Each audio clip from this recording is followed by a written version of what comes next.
gave the B Spikes, you had to give it to the whole squad. Well, at that time, I wasn't a national champion yet, right? So my goal was to become a national champion.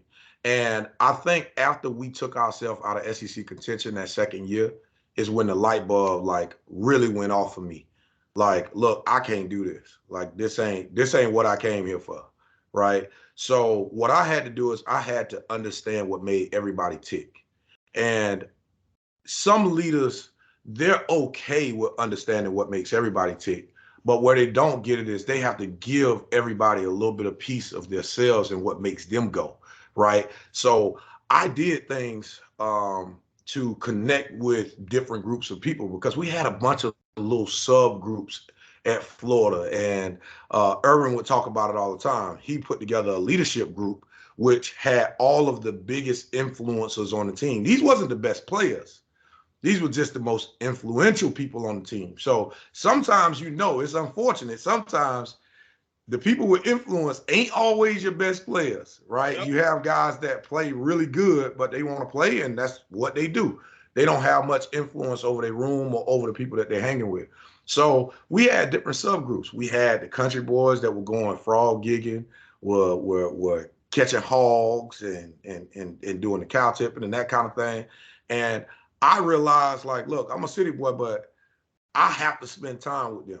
Thanks. So I went and caught gators. I went and caught hogs. Oh my God! I wish they would. That's what you wanted to feel right there. You wanted to feel like, come on, be silent. I did that though because it's like you have to have a special connection and a special bond with people, right? So in those instances, I got to know these people on a different level, right? I got to know what made them go, right? What makes all of us go ain't the same thing. So once you start discovering what make people go, then you understand how to deal with them when they have adversity. You understand how to deal with them when they're having a bad day, when they're not giving they all. You understand that sort of thing. So I did that with the country boys. I also did it with the nerds. I went to study hall with them. I stayed after. We went through problems and did that sort of thing.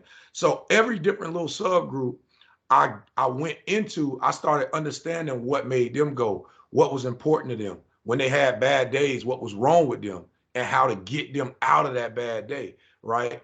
I understood that on our D line, I had a bunch of alphas, right? That all thought that they were the greatest athletes in the world. And they was, right? I mean, we had Ray McDonald, Joe Corn, Steve Harris, Jarvis Moss, Derek Harvey, all in the same place on the same line, right?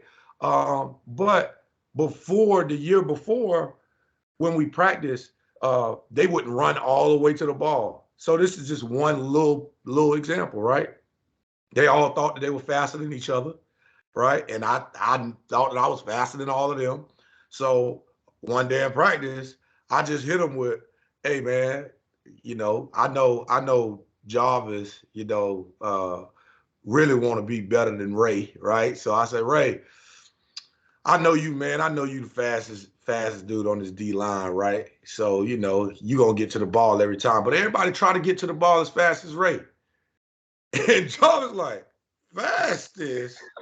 He ain't the fastest. I'm the fastest." I'm like, "Well, I'm just seeing what I say."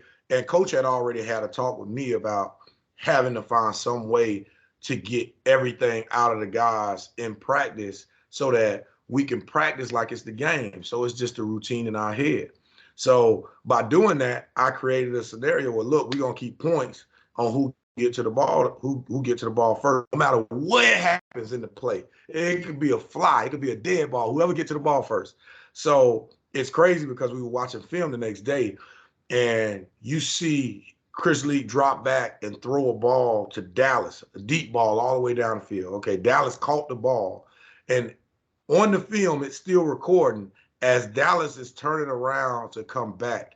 You got 7 guys sprinting at the top speed going to touch Dallas first.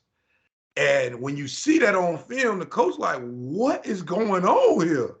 And you just see us hauling ass to the ball. But that is the sort of thing that if I didn't understand that about them, how could I have said that to them, right? How could I have given that to them, So those are the things behind the scenes that, you know, they're small, but they're big. You know, you don't see those sort of things. And when you don't have those sort of things, it shows. You know what I'm saying? I want to just say thank you for all the support you guys been giving us, but make sure, if you do nothing else, make sure you like, share, and subscribe. As much as I love you guys coming through and showing support, man, I got to make sure you stay around, man. So make sure you hit the like button. Make sure you hit the share button. Make sure you hit the subscribe button. This is 84 Reasons. There's no games, no gimmicks. Just like, sharing, and subscribing. And we out.